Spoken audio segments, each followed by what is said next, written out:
Obviously, this pandemic has affected... I said pandemic. Like the first 4 seconds of the video I ruined with my stupid Southern accent. Pandemic. Has affected tons of jobs across the board, but as a professional skateboarder, I never thought that it would affect my face. Well, long story short, it really hasn't, but I'm not a contest skater. I also tried filming this whole thing outside, but it started raining immediately, and apartment vibes today. I feel like that's okay once in a while. Since the beginning of time, skaters have utilized contests not only to grow exposure, but to make some money here and there, especially in a business that is not that lucrative. But a lot of you may think Street League was the beginning of the 6-figure payouts for contests, but before that, there was Maloof Money Cup. I actually have a friend who skated these contests back in the day, and he had some insight as to why they stopped existing out of nowhere. But before that, I wanted to show a session that I had at Flushing Meadow Skate Park, which is actually one of the locations, one of the first, of this giant 6-figure contest. Now, I didn't get to skate the park because of the pandemic. It's open now, but I still just haven't been back. But right next to it is a spot that's even more iconic.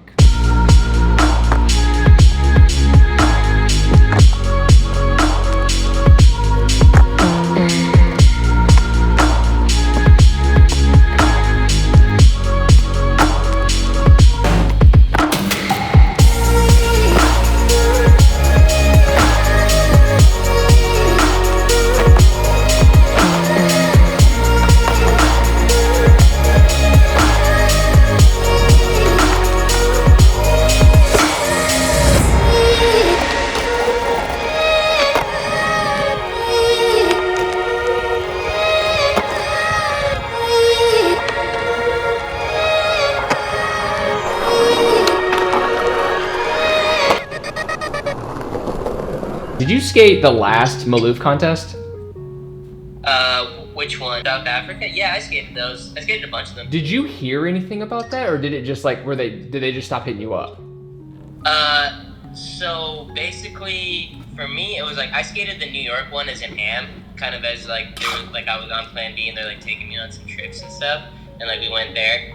But that was like the only time I skated the New York one, and then after that, there was South Africa. It was like a completely different thing. But basically, with the Maloof brothers, there was like a huge legal dispute. And I think it was about money, like fraud, laundering, I don't even know exactly. But all the money that they had allocated for things like that, they ended up having to like go into this crazy legal battle. I think they had to try to hide their assets, basically. And they sold it from there into a KDC, which is the African one, the Kimberley Diamond Cup, because it was Cuba Iron Ore who had the money for it and wanted to increase tourism in the area. That went on for a while, and then eventually they stopped it a couple years ago, and then they actually literally just brought it back. So I just went there, actually got second place in it, and they're like trying to build it up again. Second place pay a lot?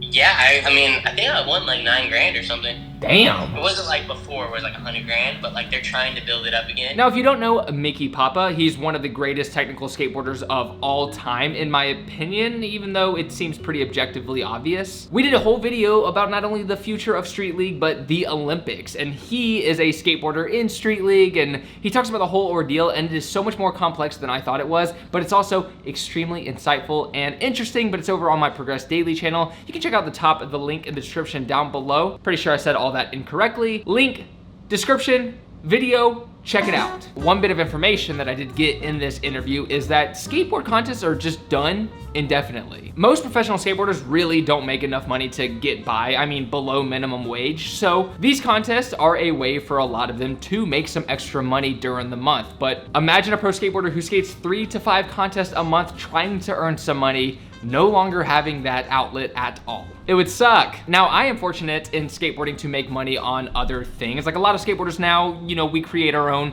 platforms. We have social media, luckily, to get some money on the side. Mickey's the same way. He also has sponsors that pay him monthly, so he's good, but he's gonna make less money because of this whole shindig. But of course, skateboarders will continue, like always, to ride their skateboards, because if we were interested in making a lot of money, we probably wouldn't have spent 10 hours a day in our entire youth riding a piece of wood with wheels on it. But it really doesn't matter as long as we can find the time to skate.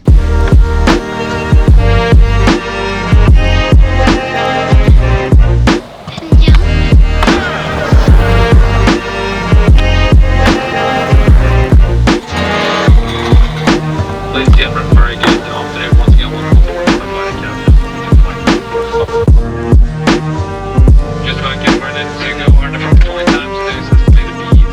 it's about to rain any minute. I have about 30 minutes left on my SD card, so I'm just going to see how many tricks I can get before it completely runs out. And by the way, this skate park now is much closer to me, so you will be seeing it more often.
Anyways, I hope you enjoyed this video of me narrating within this apartment. Very new for me to do this. I'm usually out and about. I know the thesis concept of my videos is the fact that I'm always on an adventure because yeah, every day I try to make a little adventure for myself. I go out and try to find new spots. It's New York City, so it's massive and there's so much to skate everywhere. Again, check out the Mickey Papa video down below if you want some more skateboarding in your week. Be sure to subscribe to this channel if you have not already. We are on the way to 1 million.